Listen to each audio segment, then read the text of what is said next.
Hey students, Professor Nugent here. In the last video, we discussed big picture how we want to get at characterizing the sampling uncertainty around our OLS estimator of the regression slope, the beta 1 hat. And importantly, we saw that we have seen that for n large, for a large sample, beta 1 hat is approximately normally distributed with a mean of beta 1, variance of the ratio of the variance of d to n times the square of the variance of x. And the square root of this variance gives us our standard error of beta 1 hat, and the standard error is going to help us construct the hypothesis tests and the confidence intervals. So let's talk now about hypothesis tests.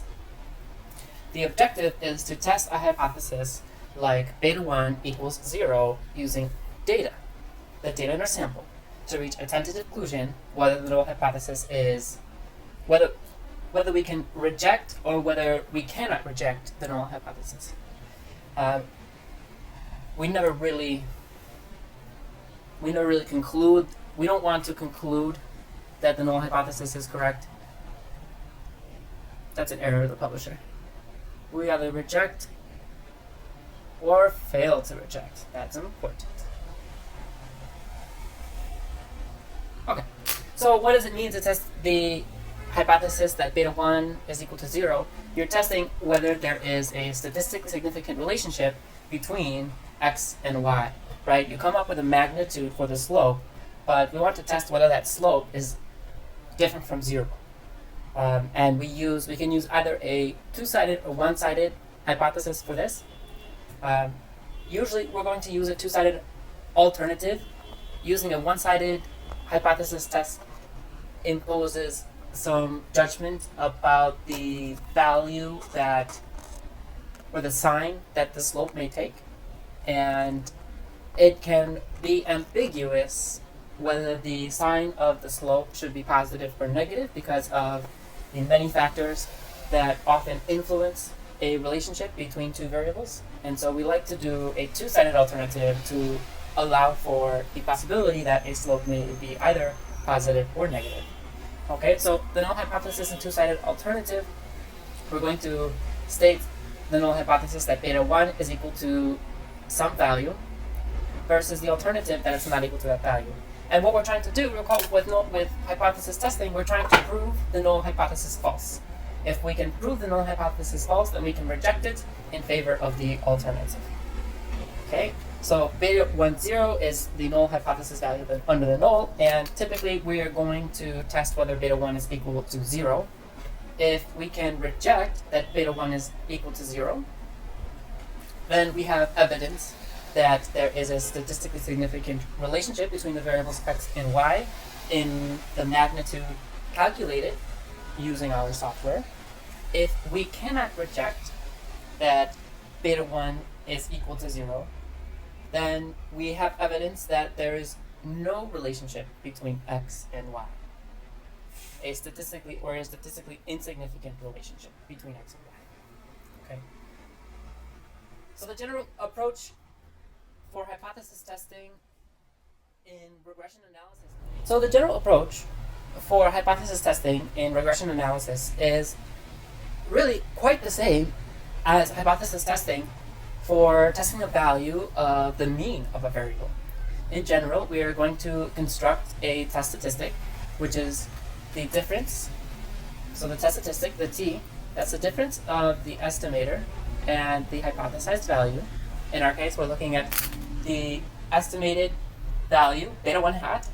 The hypothesis value is typically going to be 0, and we're dividing that by the standard error of the estimator. Okay, the standard error of the estimator, that's a square root of an estimator of the variance of the estimator. That's a lot of words.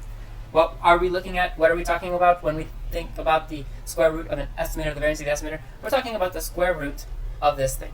Okay, we want the square root of that thing. Because we have determined that this is the variance of beta 1 hat, we're going to take the square root of this thing. Alright? For testing the mean of y, you would create a test statistic, a t-stat, which would be y bar minus mu y all over SOI over square root of n. For testing hypothesis test of beta 1, we need a test statistic that is analogous. We have the estimator, beta 1 hat, minus the null hypothesized value, which is beta 1 dot, all over the standard error of beta 1 hat. Okay, and that's the square root of an estimator of the variance of the sampling distribution of beta 1 hat.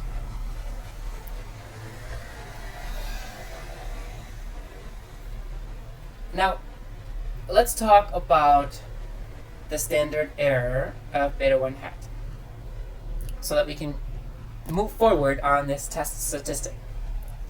Recall that the expression for the variance of beta 1 hat for large n is given by this expression. That's the variance of v over n times the square of the variance of x.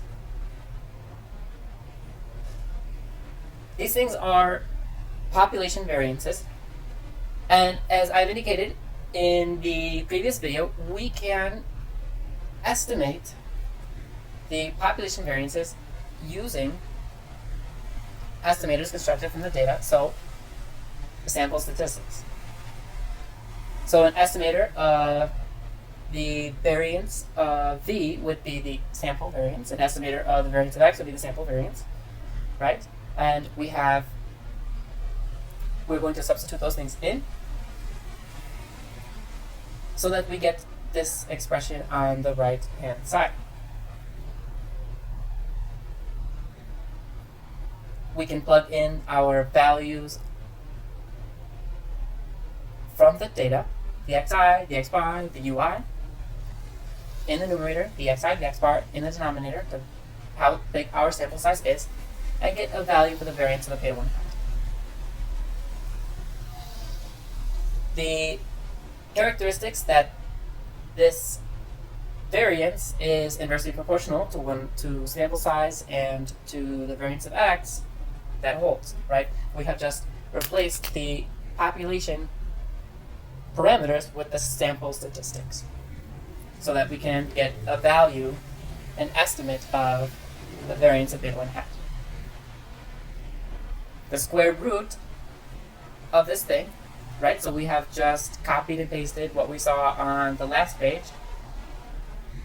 The square root of this thing gives us the standard error of beta 1 hat. So this is a formula that can look a bit overwhelming, but typically we're not going to calculate this thing by hand. We are typically going to get the standard error of beta 1 hat using regression software, right? Stata is going to provide the standard error of beta 1 hat. Now there is something that we should point out here that is different when we move from the population parameters to the sample statistics. We have degrees of freedom adjustments. The degree of freedom adjustment n minus 2. Observe that's up here in the numerator. And that's because two coefficients have been estimated, and so we need to knock off the degrees of freedom to allow for that greater sampling uncertainty. Okay, so now that we have an idea of the standard error of beta 1 hat, we have the specification. We know that we're going to get this thing from Stata. We can plug this thing into the test statistic. So if we have a value for the slope using Stata, ordinarily squares, we can get a value for beta 1 hat. Subtract the null hypothesized value, typically it's going to be 0. We divide by the standard error of beta 1 hat. That's going to give us our test statistic. And we are going to compare the test statistic to the critical value. Recall hypothesis testing, you can do this two ways. You can compare the test statistic to the critical value at that level of significance, or you can calculate the p-value and compare the p-value to the level to the significance level. And the p-value is the probability entails of the standard normal distribution outside the test statistic.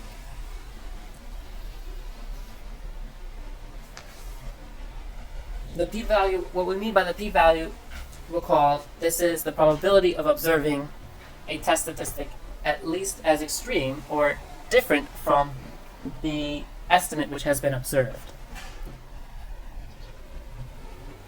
We do rely on large sample approximation that our estimator is normally distributed, right? So we are drawing on the standard normal distribution for the critical values and for the p-values to benchmark our hypothesis testing, okay? And we have an idea that typically a sample of 50 is large enough for approximation to be excellent. That's where, when your sample is 50, recall that's when the student's t-distribution starts to get very close to the normal distribution. Let's look at an example. So let's stick with test scores and the student-to-teacher ratio using the California data. We have that the test score is equal to 698.9 minus 2.28 times the student-to-teacher ratio. The regression software reports the standard errors. We have the standard error of the intercept, which is 10.4, and the standard error of beta 1 hat, which is 0.52. We can create the test statistic testing whether,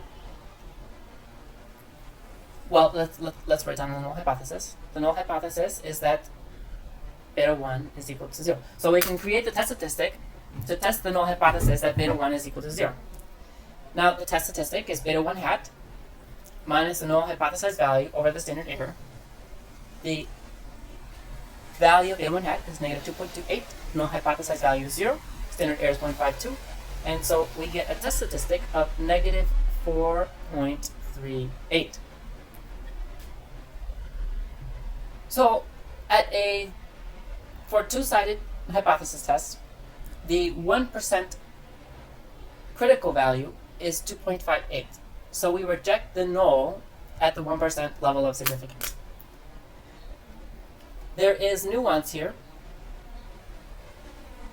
that typically we report the level of significance at which we reject the null hypothesis to describe how statistically significant is our estimate. And that would be given by the largest critical value, which is just smaller than our test statistic. In this case, the largest critical value, which is just smaller than our test statistic, is the critical value that corresponds with the 1% significance level. Alternatively, we can compute the p-value, and recall that the p-value is the amount of probability in the tails. This is the probability of observing a beta 1 hat more extreme than that which has been calculated, according to assuming that the null hypothesis is correct and we have a normal distribution. Our estimate, our beta 1 hat, has fallen on the distribution all the way out here in the tail. Actually, it's all the way out here on the left side. So our p-value, this is the area to the left and to the right of negative 4.38. This is the probability of observing a value more extreme than, let's see, it was 2.28. The probability of observing a value more extreme than 2.28. And the probability of doing so, assuming that the value of 0 is correct, is 0.00001. And so we can conclude, because 0.00001 is smaller than 0.05, that our OLS estimate of the slope, the beta 1 hat, is statistically significant.